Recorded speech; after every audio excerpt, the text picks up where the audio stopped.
बिस्मिल्लाहिर्रहमानिर्रहीम। Legal opinion में भलीकार आहियां इरफान महबूब। नाज़रीन, एक मुहतात अंदाज़े मूजिब पाकिस्तान जी 80 सैकड़ो आबादी पोरियो करे थी ऐं इन्हनि पोरियतुनि जे हक़नि लाइ, तहफ़ुज़ लाइ ऐं भलाईअ जे लाइ पाकिस्तान में कई कानून बि मौजूदु आहिनि।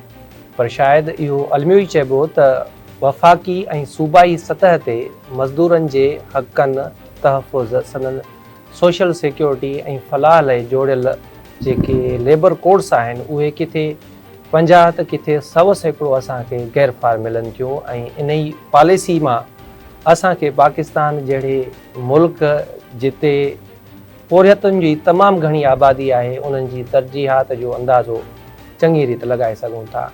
शायदि तमामु घटि माण्हुनि खे ख़बर हुजे त पाकिस्तान में पोरियतुनि जे हक़नि बाबति के क़ानून बि आहिनि ऐं उन्हनि ते शायदि ई किथे अमल दरामद बि थींदो हुजे। मुलाज़िम खे कीअं भर्ती कजे, उनखे नौकरी मां कढण जो तरीक़ेकार छा आहे। असां वटि इहा रिवायत रही आहे त हिकिड़ो मुलाज़िम जेको फैक्ट्रीअ में कमु करे थो या जेको कंहिं इदारे में कमु करे थो, उहो जेकॾहिं हिकिड़े ॾींहं ते पंहिंजी ड्यूटी टाइमिंग पूरी करे घर हलियो वञे थो त ॿिए ॾींहुं हुनखे फ़ोन ईंदी आहे ऐं वर्बली खेसि चयो वेंदो आहे त यू हैज़ बिन टर्मिनेटेड ऐं तव्हांखे नौकरीअ मां असां कढी छॾियो आहे, तव्हां सुभाणे ते न अचिजो। कानून इन बाबति छा थो चए ऐं जॉब सिक्योरिटी जे हवाले सां कहिड़ा कानून आहिनि, वेलफेयर जे हवाले सां कहिड़ा कानून आहिनि, EOB आहे, प्रोविडेंट फंड छा आहे ऐं पघार अदायगी जेका असां वटि सिंध में ख़ासि तौर ते वॾो मसइलो बणियल हूंदो आहे, 2-2, 3-3 महीना मुलाज़िम खे पघार न मिलंदी आहे, उन्हनि पघारनि बाबति कानून छा थो चवे ऐं कहिड़ो टाइम पीरियड फिक्स थियो आहे ऐं जेकॾहिं उन कानून ते अमल दरामद नथो थिए त उन जी सूरत में कहिड़ा नतीजा आहिनि या कहिड़ियूं सज़ाऊं तजवीज़ कयूं आहिनि। इन समूरी सूरत हाल ते, समूरे कानूननि ते असीं तव्हांखे अॼु आगाही ॾींदासीं। मूंसां गॾु ख़ालिद वहीद ख़ान एडवोकेट आहिनि हाई कोर्ट जा, उन सां गॾोगॾु पाकिस्तान पेट्रोलियम लिमिटेड जा अॻूणा IR मैनेजर भी रही चुका है। स्टूडियो में असांखे ज्वाइन किया तो खालिद साहब, अस्सलाम वालेकुम। वालेकुम और आपकी बहुत बहुत मेहरबानी, आपने हमें वक्त दिया। सर, लेबर लॉज की तरफ चलेंगे, लेकिन इससे पहले हमारे व्यूअर्स को आप ये बताएं कि पाकिस्तान में लेबर लॉज की एवोल्यूशन कैसे हुई, शुरुआत कैसे हुई, कब हुई? शुक्रिया इरफान साहब, सबसे पहले मैं आपका शुक्रिया अदा करता हूं और आपके साथ साथ धरती चैनल का भी, टीवी का भी बहुत शुक्रगुजार हूं कि इन्होंने एक लीगल ओपिनियन देने के लिए एक आम आदमी तक लीगल ओपिनियन, उसके राइट्स, उसको जो कि बहुत कम लोगों को पता है, आपने ये प्रोग्राम शुरू किया। मुख्तलिफ मौज़ूआत पे बड़े अच्छे प्रोग्राम्स किए गए हैं और आज का जो प्रोग्राम है ये तो ख़ास तौर पर लेबर से है, जो कि पाकिस्तान में भी बहुत ज़्यादा अगर देखा जाए तो मेजॉरिटी लेबर क्लास की है और दुनिया भर में ये लेबर क्लास सबसे ज़्यादा है। बहुत अच्छे कानून बनाए गए हैं। इनफैक्ट 1919 में वर्ल्ड वार फर्स्ट के बाद इंटरनेशनल लेबर ऑर्गेनाइजेशन बनाई गई थी UNO के तहत। इनिशियली उसके सिर्फ 7 मेंबर थे। उन्होंने बहुत अच्छा काम किया, लेबर के ऊपर बड़ी तरक्की की, बहुत उन्होंने सोच विचार की और आज दुनिया भर में पाकिस्तान समेत 187 ममालिक ILO के मेंबर हैं, जो कि दुनिया भर में मॉनिटर करती है कि किस मुल्क में लेबर के राइट्स अच्छे दिए जा रहे हैं, कहाँ पे उनको शर्प किया जा रहा है, अप्रोच करती है। वक्त और हालात के तहत उनमें क्या चेंजेस आती है, उसमें चेंजेस लाती है और सारे अपने जो मेंबर्स मुल्क हैं उनके साथ एग्रीमेंट करके उन्हें कहती है कि आप इम्प्लीमेंट करें। इनिशियली देखा जाए तो पाकिस्तान बहुत ही नौमोज मुल्क है, 70 साल इसकी, अभी 75 ईयर्स का ये है, लेकिन देखा जाए तो इसकी तारीख बहुत पुरानी है। सब कॉन्टिनेंट में बहुत बड़ा मुल्क था ये।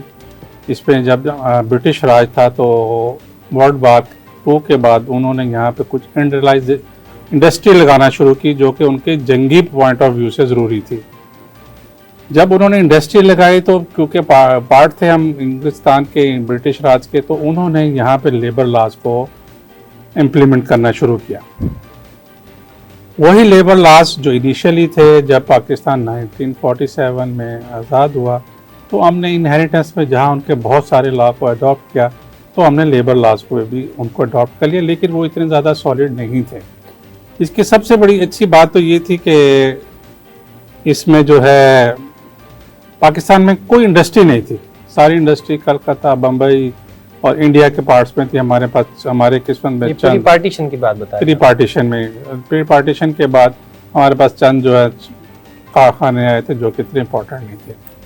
लेकिन बहरहाल हमारे मुल्क में भी बहुत ज़्यादा इसमें काम किया गया और ख़ासतौर पर अयूब दौर के 68 में अच्छे लॉ बनाए गए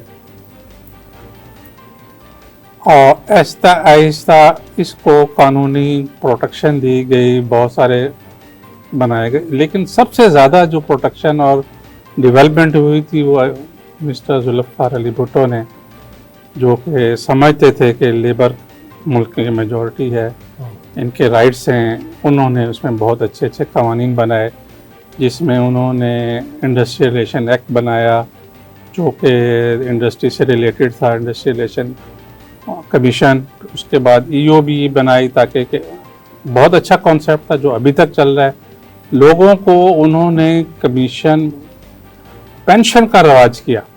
इनिशियली ये जो थी, शुरू में इसको पेंशन सिर्फ एम्प्लॉयर देता था, लेकिन बाद में एम्प्लॉय के भी उसका पार्ट बना। जब वो 60 साल का हो जाता तो उसको पेंशन मिलती है, जो कि आजकल 8,500 के करीब है। एक गरीब आदमी के लिए बहुत है। तो ये थी हमारी जो रिवोल्यूशन है इसकी तारीख की। लेकिन अभी भी हमने कॉन्स्टिट्यूशन में बहुत ज़्यादा इसको राइट बना दिया गया है कि कॉन्स्टिट्यूशन में भी लेबर लॉज के बारे में और जनरल और इस किस्म के trade union section article 25 trade union को प्रोटेक्ट करता है। आर्टिकल ऑफ कॉन्स्टिट्यूशन 11 वो इस बात को मजबूर करता है कि लेबर नहीं होनी चाहिए, चाइल्ड लेबर पे काम नहीं होना चाहिए, फोर्स लेबर नहीं होना चाहिए। सेक्शन 25 ट्रेड यूनियन का राइट देती है। तो ये हमारे कॉन्स्टिट्यूशन में भी ये राइट पर बहुत ज़्यादा प्रोटेक्ट किए गए। अच्छा सर, ये तो हो गया इंट्रोडक्शन कॉन्स्टिट्यूशनली और प्री पार्टीशन जो कि लेबर लॉज का है। आपने इनिशियली कुछ लॉज भी बताए जो कि इस वक्त फंक्शनल है, रनिंग है, हम कह सकते हैं। 18वीं तरमीम के बाद सूबों ने अलहदा से कानून बनाना शुरू कर दिया, ख़ास तौर पे लेबर के हवाले से। तो एक तो हमें ये बताएं कि सिंध में लेबर का कौन सा लॉ है जो कि इस वक्त चल रहा है या जिसके तहत केस फाइल हो रहे हैं, और दूसरा ये बताएं कि सिंध सूबे के अंदर ऐसी कंपनियां जो कि ट्रांस प्रोविंशियल हैं, यानी कि जो सूबे का लॉ बनता है अब वो तो सूबे पे एप्लीकेबल होगा और उन एस्टेब्लिशमेंट्स पे एप्लीकेबल होगा जो कि सिर्फ और सिर्फ इस प्रोविंस तक महदूद हैं। लेकिन ऐसी कंपनियां जो कि ट्रांस प्रोविंशियल हैं, सिंध में भी काम कर रही हैं, बलूचिस्तान में भी कर रही हैं, KP में भी कर रही हैं और पंजाब में भी कर रही हैं, तो ऐसी कंपनी के खिलाफ अगर कोई केस हो तो कौन सा लॉ उस पर एप्लीकेबल होगा? यानी कि हमें प्रोविंशियल, ट्रांस प्रोविंशियल दोनों लॉ के बारे में बताइए जो कि इस वक्त प्रोविंशियल सिंध में चल रहे हैं। देखिए, पहले सब के सब लेबर लॉ पूरे पाकिस्तान में सेम थे।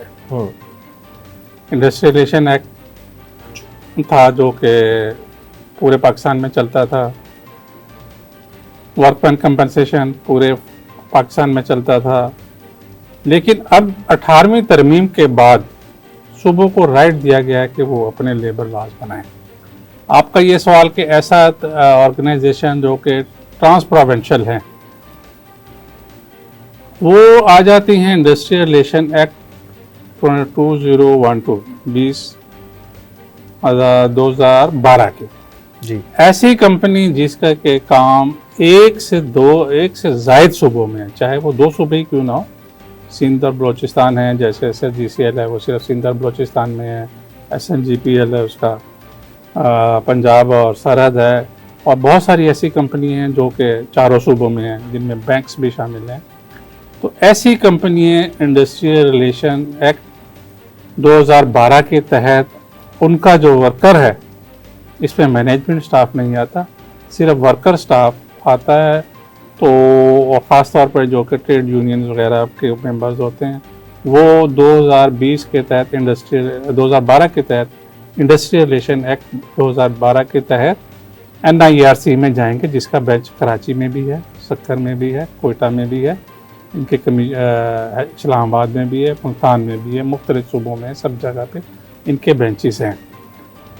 ऐसी इंडस्ट्री जो कि सिर्फ एक सूबे में चलती है तो वो सिर्फ आ जाएगी लेबर कोड के उसी सूबे में जो सूबे में उसके फंक्शन करते हैं। इंडस्ट्रियलाइजेशन एक्ट सूबों ने भी बनाए हैं, लेकिन वो चलते इतने ज़्यादा नहीं है, लेकिन वो जाते लेबर कोड नहीं है।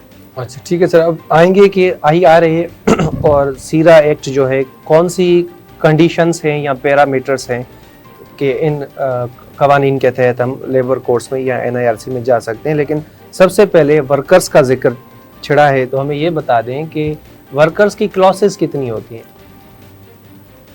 वर्कर्स नॉर्मली को 5 क्लासेस हैं, कैटेगरीज हैं।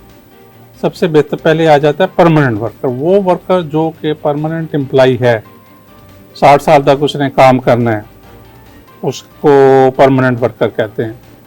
नंबर 2 पे आ जाता है प्रोबेशनर। हर वर्कर इनिशियली जब उसको परमानेंट जॉब पे रखा जाता है तो उसके एक खास पीरियड होता है प्रोबेशनरी पीरियड। कितना पीरियड? जो कि नॉर्मली 3 मंथ होता है जी। या तो 3 मंथ्स में आपने उसको परमानेंट करना है, और ना ही उस अगर नहीं है तो आपने उसको विदाउट नोटिस फारिग कर देना है। बाज़ जगह प्रैक्टिस चलती है कि जी वो देखते हैं कि 3 महीने से ज़्यादा अगर वो नहीं हम सेटिस्फाई तो हम इसको पीरियड को एक्सटेंड कर दें, जो कि इलीगल है। 90 डेज से अगर एक दिन भी ऊपर हो जाएगा तो वो वर्कर अपने कंफर्म समझा जाएगा, परमानेंट समझा जाएगा। दूसरा है कि टेम्परेरी वर्कर्स होते हैं जो कि उस जगह पे काम करते हैं जो कि परमानेंट आर्जी नवैयत का होता है। मसलन एक आदमी काम कर रहा है, कोई बिल्डिंग बन रही है, उसने किसी वक्त भी कंप्लीट हो जाना है, तो चाहे वो 10 साल भी वो बिल्डिंग पे काम करता रहेगा, वो जब बिल्डिंग कंप्लीट हो जाएगी तो उसकी वो जॉब असाइनमेंट टेम्परेरी तौर पे होगा, वो ख़त्म हो जाएगा। आजकल एक नई सिस्टम चल रहा है जिसको हम कहते हैं, इसके अलावा बदली अप्रेंटिसशिप भी है।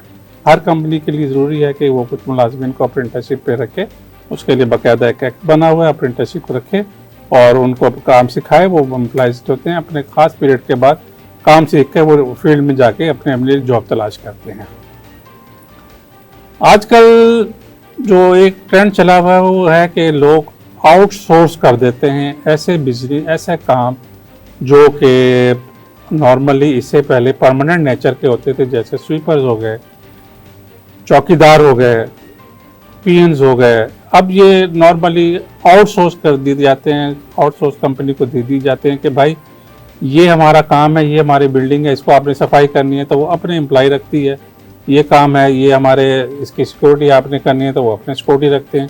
नेचुरली वो उस कंपनी के मुलाजिम नहीं होते, वो उस आउटसोर्स कंपनी के मुलाजिम होते हैं। आजकल कुछ सुप्रीम कोर्ट ने डिसीजन दिया है कि कुछ ऐसे नेचर ऑफ जॉब जो कि परमानेंट नेचर के थे, लेकिन कंपनियों ने उनको प्रीटेक्स ऑफ द आउटसोर्स, जैसे लोडिंग अनलोडिंग है, ये परमानेंट जॉब है, तो उन्होंने आउटसोर्स करके लोगों को दिया, कॉन्ट्रैक्टर्स को दिया। लेकिन सुप्रीम कोर्ट ने बहुत सारे केसेस हैं जिनमें उन्होंने उन मुलाजमीन को जो आउटसोर्स पे थे मगर परमानेंट नेचर के जॉब पे, कि जो उस कंपनी का परमानेंट नेचर का है, तो उनको ऑर्डर किया कि उनको परमानेंट मुलाजिम समझा जाए, उनको परमानेंट कराया।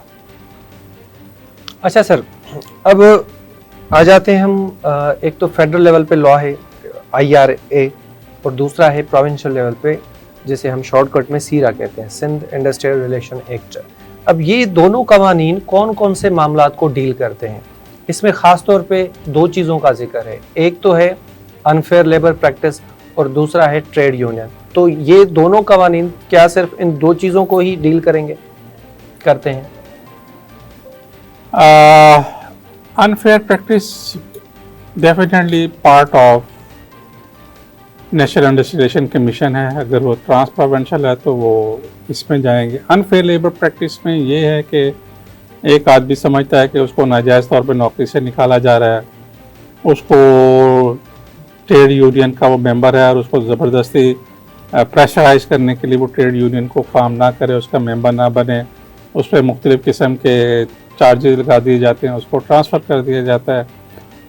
वो definitely national industrial relation commission में जाएगा।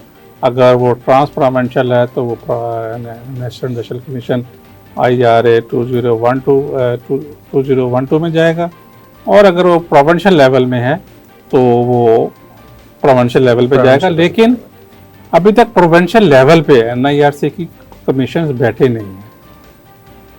चलें सर, तो इस पे भी डिटेल में बात करेंगे कि कौन कौन सी कोर्ट्स हैं लेबर के हवाले से प्रोविंशियली और फेडरल लेवल पे, और किस तरह वो काम कर रही हैं। लेकिन इस वक्त हम ब्रेक लेंगे छोटा सा। सो नाज़रीन, नंढड़ी साई वठो था, साई का पोइ ॿीहर तव्हांजी खिदमत में हाज़िर थींदासीं।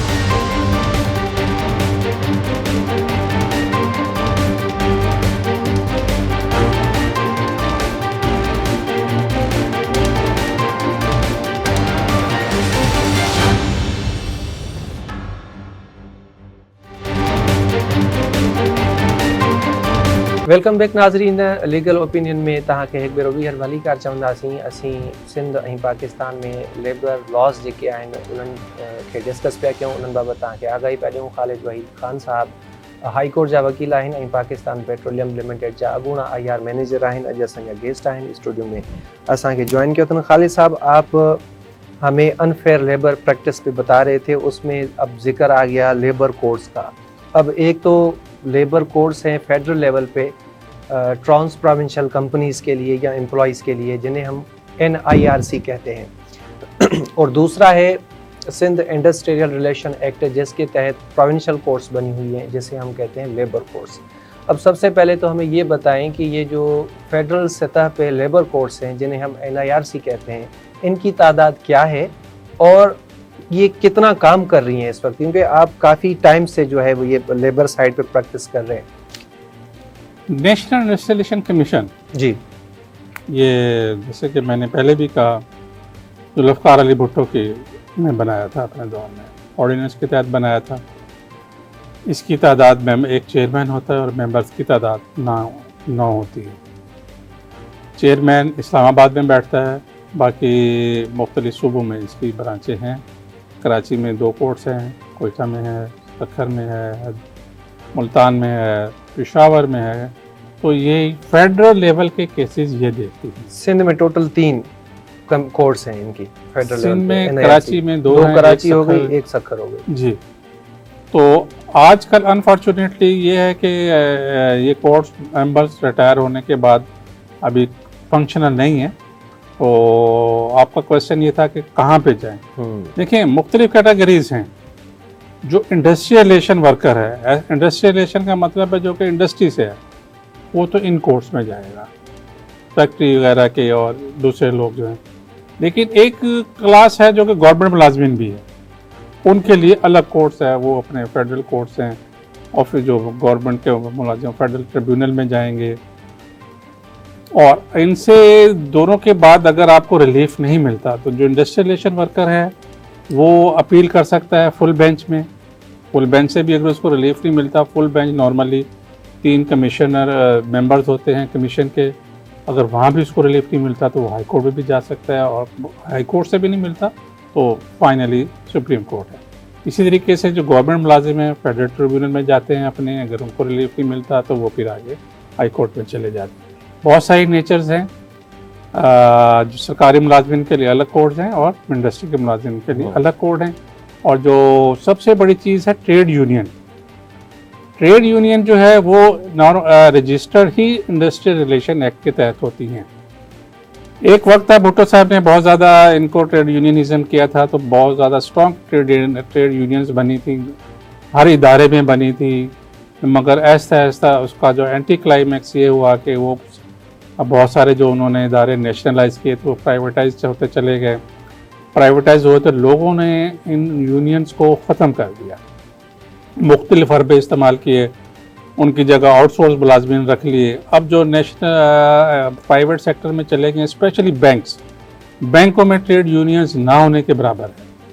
उनमें से सिर्फ एक नेशनल बैंक है जो कि गवर्नमेंट इदारा है, वो स्टेट लाइफ है, EOBI है, जिनमें कुछ यूनियन चल रही हैं। अदरवाइज प्राइवेट सेक्टर में जो कि ट्रेड यूनियन का कंसेप्ट था कि ट्रेड यूनियन का सबसे बड़ा मकसद ये होता है कि वो अपने मेंबर्स की भलाई वेलफेयर के लिए मैनेजमेंट से बातचीत करें, उनके बेनिफिट्स बढ़ाए, उनकी सैलरी बढ़ाए, उनसे एग्रीमेंट करे। हर 2 साल का एग्रीमेंट करती है जिनमें उनके बेनिफिट्स बढ़ते हैं, तनख्वाहें बढ़ती हैं, उनके मुख्तलिफ उनको फैसिलिटीज़ दी जाती है। बहुत सारी कंपनी उस यूनियन के साथ मिलकर तय कर लेती हैं कि हम आपको एम्प्लॉइज़ सन में कोटा देंगे, हम इतने आदमी हज पे भेजेंगे। ये अबव द वो है कानून, अबव द का वो है कि जो कि गवर्नमेंट ने बेनिफिट्स कहा हुआ है कि आपको दिए जाएं, ये उनसे बढ़कर है।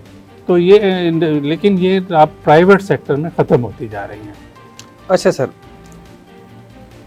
प्राइवेट सेक्टर में गवर्नमेंट की तो अपनी एक पॉलिसी होती है एम्प्लॉयज़ को हायर करने की।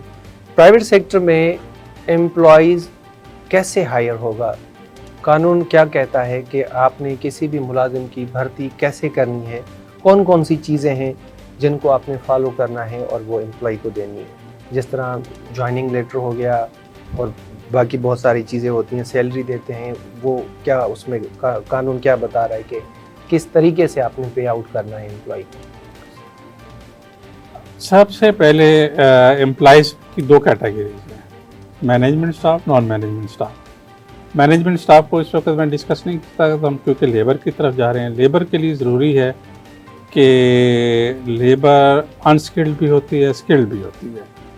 गवर्नमेंट ने मस्ट किया हुआ है कि आपने अपने इदारों में कि इनको एडवर्टीज़मेंट करना है, तो नॉर्मली वो एडवर्टीज़मेंट की जाती हैं अखबारों में, अपनी वेबसाइट पे लगाई जाती हैं।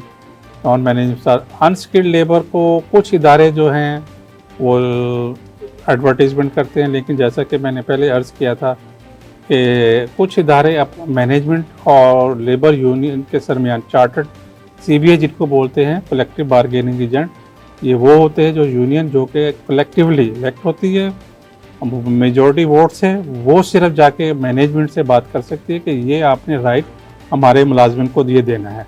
तो वो बेसिकली एम्प्लॉइज सन्स के, क्योंकि एम्प्लॉइज़ के लिए, वर्कर्स के लिए लड़ रही होती है, वो एम्प्लॉइज सन्स के लिए कोशिश करती है कि अगर आप अनस्किल्ड या स्किल्ड लेबर में लाएँ तो इनके लिए अलग कोटा रखा जाए। तो ये तो हो गया एक पॉलिसी सी, लेकिन जो भी आदमी एम्प्लॉयमेंट करना है तो सबसे पहले उसको हमने, कंपनी ने उसको एम्प्लॉयमेंट लेटर देना है। Employment letter is the must, और उस एम्प्लॉयमेंट लेटर में उसकी टर्म्स एंड कंडीशन लिखी होती हैं कि आपको इतनी बेसिक पे दी जाएगी, इतना हाउस अलाउंस दिया जाएगा, इतनी आपको तनख्वाह दी जाएगी और इतनी आपकी वो होगी। तो लाजमी तौर पर गवर्नमेंट ने जो रखा हुआ है कि जी एक मुलाजमिन जो परमानेंट का है उसको 2 हफ्ते लाजमी एनुअल लीव दी जाएगी, अर्न विद फुल पे।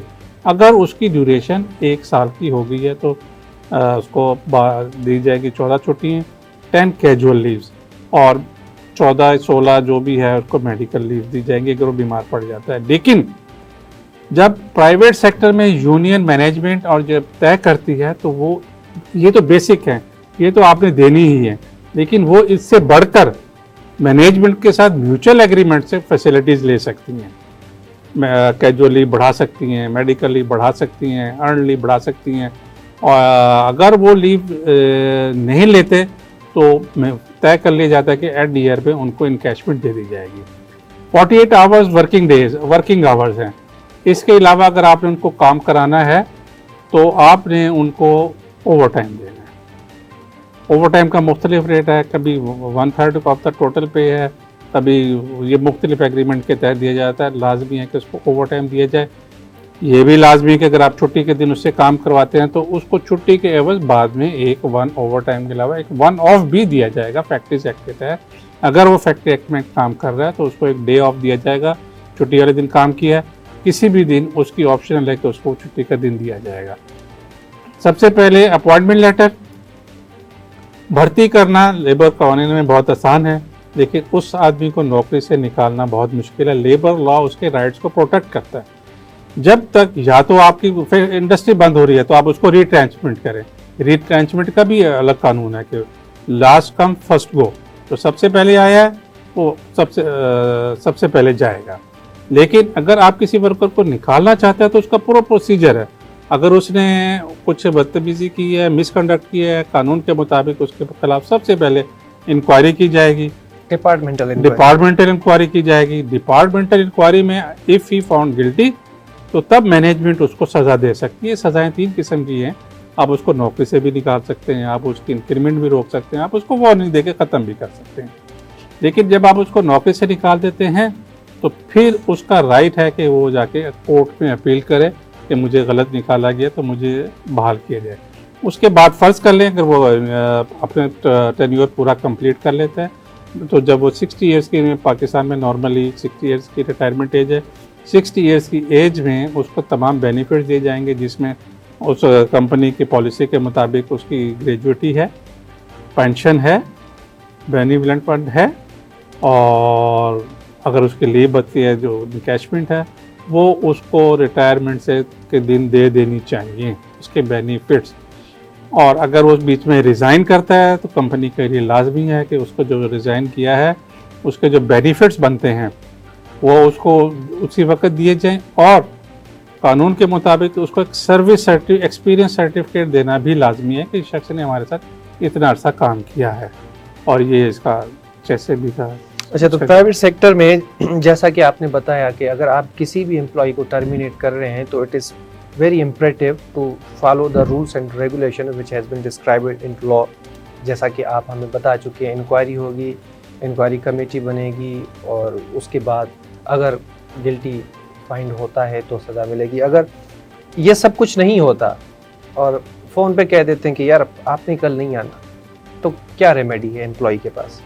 रेमेडी उसके पास सिर्फ और सिर्फ कोर्ट ही है। Normally as a practising lawyer देखने में आता है कि वर्कर प्राइवेट सेक्टर, फैक्ट्रीज ख़ास तौर पे, छोटे इदारे, वो कह देते हैं कि सॉरी जेंटलमैन आपने कल नहीं आना, और अपने गेट पे कह देते हैं कि जी इसको अंदर नहीं आने देंगे। It is happening, very rare but it is happening. उसके भी रेमेडी सिर्फ और सिर्फ labour court, industrial relations commission और इस किस्म की अदालतें ही हैं जहाँ से उनको रेमेडी मिलती है। और किसी सूरत में अगर उनको पता चल जाता है कि हमारे साथ ये किया जा रहा है तो वो as a precaution labour NIRC से जाके अपने लिए स्टे ऑर्डर भी ले लेते हैं। उसके बाद फिर वो अदालत जब तक कि उसका फैसला नहीं हो जाता कमीशन से, उस फैसले को उस फैक्ट्री को फॉलो करना लाजमी है और वो उस वक्त तक जॉब पे रहता है। चलिए सर, लेकिन फाइनली लेबर कोर्ट्स या NIRC ही रिलीफ दे सकती है और कोई ऐसा इदारा नहीं। अच्छा, अगर कंप्लाइंस नहीं होती, क्योंकि हमारे यहाँ ऐसा भी होता है, कोर्ट्स ऑर्डर कर देती हैं, अगर फ़र्ज़ करें कि कोई company not ready to comply the order of honourable court, तो क्या होगा? देखिए, अगर तो मैं पूछना ये चाह रहा हूँ कि NIRC, लेबर कोर्ट्स, इनको कितना एम्पावर किया गया है only to implement on their own orders? ये बहुत ज़्यादा इनको पावर दी गई है, पूरी फुल कोर्ट होती है ये। अगर इनको किसी के आर्डर को नहीं माना जाता, नंबर 1 तो ये है कि वो दूसरा मैनेजमेंट जिसके खिलाफ आर्डर आया है वो जाके अपील चला जाए और स्टे ले ले। लेकिन अगर उस पर फैसले पे अमल नहीं दिया जाता तो कंटेम्प्ट ऑफ कोर्ट बुला के ये उस कंपनी के मालिक, उस कंपनी के चीफ एग्जीक्यूटिव को कोर्ट में बुला सकते हैं और उससे एक्सप्लेनेशन ले सकते हैं कि तुमने हमारा आर्डर क्यों नहीं माना, आप अनसेटिस्फैक्ट्री। तो उसको मुख्तलिफ सज़ाएँ तजवीज़ की गई हैं कानून में, जो कि उसको इम्प्रिजनमेंट से लेकर फाइन तक है, जेल में भी जेल में भेज सकते हैं, इम्प्रिजनमेंट जेल में, और उसको जुर्माना कर सकते हैं according to their description of the member और ऑनरेबल जज। ठीक है सर, गुफ्तगू का सर सिलसिला जारी रखेंगे। यहाँ पे ब्रेक का टाइम हुआ है। नाज़रीन, नवी साई वठूं था, साई खां पोइ ॿीहर तव्हांजी खिदमत में हाज़िर थींदासीं। अस्सलाम वालेकुम।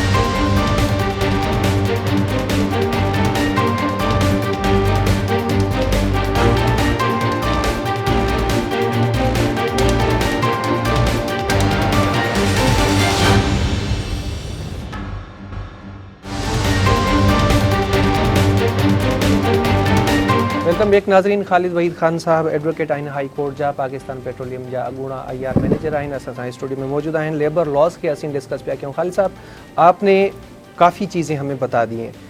EOBI क्या है और ये कौन कौन सी कंपनीज़ जो हैं बाउंड हैं to follow the rules and regulations of EOBI? आम बंदा समझना चाहता है ये कौन सी बला है? EOBI का मतलब है employees old age benefit institution. जैसा कि मैं शायद पहले भी अर्ज़ कर सकता हूँ, ये सबसे पहले भुट्टो साहब ने बनाया था। इसका मकसद ये था कि एम्प्लॉय को प्राइवेट सेक्टर में जिनको में पेंशन नहीं थी उसमें उसको जब वो 60 साल का हो जाए तो बेनिफिट्स दिया जाए। 60 साल के बाद उसकी अगर वो बेनिफिट्स फौत भी हो जाता है तो उसकी वाइफ को ये भी होगा दिया कैसे सर, प्रोसीजर जाए। होता क्या है? ये है कि इसमें एम्प्लॉयर इज बाउंड कि वो जो एम्प्लॉयर से मुराद है कि कोई भी कंपनी इदारा जिसमें एक बंदा जॉब कर रहा है, 10 से ज़्यादा मुलाजिम एक 10 साल से में काम कर चुके हों, तो उस मुलाजिम चाहे उसके बाद मुलाजिम कम भी हो जाए, उसको registered employees old benefit institution बहुत बड़ा इदारा है, उसका स्टाफ आता है या उसमें आता है, उसको रजिस्टर्ड किया जाता है एम्प्लॉइज़ को। आजकल ये फैसिलिटीज़ ऑनलाइन भी कर दी गई है। उसको रजिस्टर करने के बाद एम्प्लॉई उसका मिनिमम वेजेस के हिसाब से, जो कि आजकल चल रहा है 25,000, एम्प्लॉयर उसका देता है कंट्रीब्यूशन और कुछ हिस्सा उसका देता है एम्प्लॉय। वो जमा होती जाती है। अगर वो उस कंपनी से या उस फैक्ट्री से, जैसे कि बहुत सारी फैक्ट्री होती हैं सीजनल होती हैं, गन्ना फैक्ट्री है सीजनल है, तो लेकिन उसको जो नंबर अलॉट हो जाता है, तो अगर जहाँ भी वो काम करेगा, जब भी उसका वो कंट्रीब्यूशन उसके अकाउंट में चल जाएगा, जब वो एट द एज ऑफ 60 हो जाएगा, तो फिर वो EOBI के ऑफिस में जाके थ्रू अपने एम्प्लॉयर अपने कागजात सबमिट करेगा। पहले ये बैंक के थ्रू दी जाती थी, अब ये बैंक अल्फला क्रेडिट ATM बना दिया गया है, उसके ज़रिए ATM में आ जाती है और उसको मिलती है। आजकल इसकी जो है ये मिनिमम वेजेस के तहत कंट्रीब्यूशन दिया जाता है, और आजकल रफली जो मुझे अंदाज़ा है ये 8,500 पर मंथ के करीब है। वो आदमी जाता है बैंक से जाता है, अपना ATM डालता है और कैश ले लेता है। इन केस उसकी डेथ हो जाती है तो उसका 50% उसकी वाइफ को भी दिया जाता है। Still is live. अगर बच्चे छोटे हैं, वाइफ 18 साल से कम छोटे बच्चे हैं, तो उनको भी शेयर दिया जाता है। ये बहुत अच्छी स्कीम है, और आज इसको बहुत सारे ऐसे इदारे जो इन्होंने अपने उसमें पेंशन नहीं देते हैं, वो उन्होंने इसका अपने आप को अडॉप्ट कर लिया है, वो भी अपने एम्प्लॉइज़ को सर, अब देते हैं। टाइम नहीं है हमारे पास। आखिरी सवाल ये है मेरा कि अब सारे मामलात आपने हमें बता दिए हैं। अब एक तो ये बताएं कि सैलरी जो दी जाती है उसका कोई टाइम पीरियड फिक्स है? 2-2 महीने 3-3 माह तक भी एम्प्लॉइज़ को सैलरीज नहीं मिलती? कानून क्या कहता है, कितने दिनों के अंदर सैलरी देनी है? और दूसरा ये कि अगर उसकी वायलेशन होती है तो what will be the remedy against this action? Salary हर महीने के पहले हफ्ते के अंदर देना लाजमी होता था। पहले मस्ट था कि आप फैक्ट्रीज में ये लिख कर लगाएं कि पे डे कौन सा है। पहले जिसने 1 महीना कंप्लीट कर लिया उसको पहले महीने के अगले महीने का जो फर्स्ट वीक है उस पर तनख्वाह देना लाजमी है। पहले ये मस्त था कि ये कैश में दिया जाए, लेकिन अब ये लाजमी कर दिया गया कि जिसकी जितनी भी सैलरी होगी वो उसके बैंक अकाउंट में जाएगी। उसके अलावा अगर, लेकिन ये तो है एक कानून, मतलब इसको तो फॉलो करना है, लेकिन कुछ इदारे ऐसे भी हैं जैसे बैंक्स हैं या कुछ ऐसे इदारे भी हैं जो कि फर्स्ट से पहले, मतलब अभी एक मंथ ख़त्म भी नहीं होता तो सैलरी दे देते हैं। हम उसको अगेंस्ट द लॉ तो नहीं कहेंगे, बेनिफिट हैं, दे सकते हैं वो, लेकिन first week of the month लाजमी उसको प्रीवियस मंथ की तनख्वाह देना है। और जब उसको टर्मिनेट कर दिया तो उसको टर्मिनेशन के 3 दिन के अंदर अंदर उसको उसके सारे वेजेस और उसको वेजेस नहीं मिल रहे, क्या करे एम्प्लॉय? उसके लिए वर्कमैन कंपनसेशन वेजेस कमीशन है, payment of wages act, payment of wages act, आप उसके पास जाएं और अपना वो देकर अपना केस पेश करें। ये उस सूरत में जाएं आप जबकि आपको रेगुलर नहीं मिल रही, लेकिन डिले मिल रही है तो फिर आप जाएंगे तो वो फिर आपके इदारे के लिए और आपके एक बंदा है उसको जॉब से निकाल दिया, 2 माह की उसकी तनख्वाह है, आप 25,000 रुपये मिनिमम वेजेस समझ लें, 50,000 रुपये उसकी तनख्वाह है, वो वकील की फ़ीस कैसे देगा और कैसे मतलब उस चीज़ को फॉलो करेगा? ऐसी क्या इनफरादियत है पेमेंट ऑफ वेजेस एक्ट 2015 में कि एक आम बंदा चला जाए कि भाई मेरे 50,000 हैं, ठीक है, वकील को भी फ़ीस दूंगा और उसे कुछ फ़ायदा भी हो जाए? मतलब कंपनसेशन का कोई लॉ है? एक बंदा है, 2 माह की तनख्वाह है, उसे उसी वक्त देनी चाहिए थी अकॉर्डिंग टू लॉ, नहीं मिली, 8 माह 1 साल केस चलता है, कंपनसेशन क्या है? उसकी कंपनसेशन ये है कि उसको जब फाइनली उसका जाता है तो कमिश्नर ऑफ वेजेस फैसला करता है जिसमें उसको पेनल्टी लगाता है एम्प्लॉयर को, जो 7 गुना तक हो सकती है, 10 गुना तक 10 गुना तक भी हो सकती है, और उसमें वो चाहे तो वकील की चार्जेस भी शामिल कर सकते हैं। जो मतलब जब आपको 10 गुना सैलरी कंपनसेशन मिल जाएगी तो फिर आप डेफिनेटली वकील से हायर करने में इतने हेजिटेट नहीं करेंगे और वकील पे खर्चा कर लेंगे। खालिद साहब, बहुत बहुत शुक्रिया आपका, आपने अपनी बहुत शुक्रिया धरती टीवी चैनल और आपका, और इस प्रोग्राम ने बहुत अच्छी अवेयरनेस दे रहा है, आप इसको जारी रखें और मुख्तलिफ मौज़ूआत पे पब्लिक को इसके बारे में ज़रूर आगाही दें। बहुत शुक्रिया। Very grateful to you. नाज़रीन, असांजे प्रोग्राम जो वक़्तु पंहिंजी पुॼाणी ते पियो अचे, असीं मोकिलाईंदासीं इन उमेद सां त असांजो अॼोको प्रोग्राम बि तव्हांजे लाइ लाभाइतो साबित थियो हूंदो। इंशाल्लाह अॻे हफ़्ते कंहिं ॿिए गेस्ट सां गॾु हाज़िर थींदासीं। मूंखे ॾींदा इजाज़त। अल्लाह हाफ़िज़।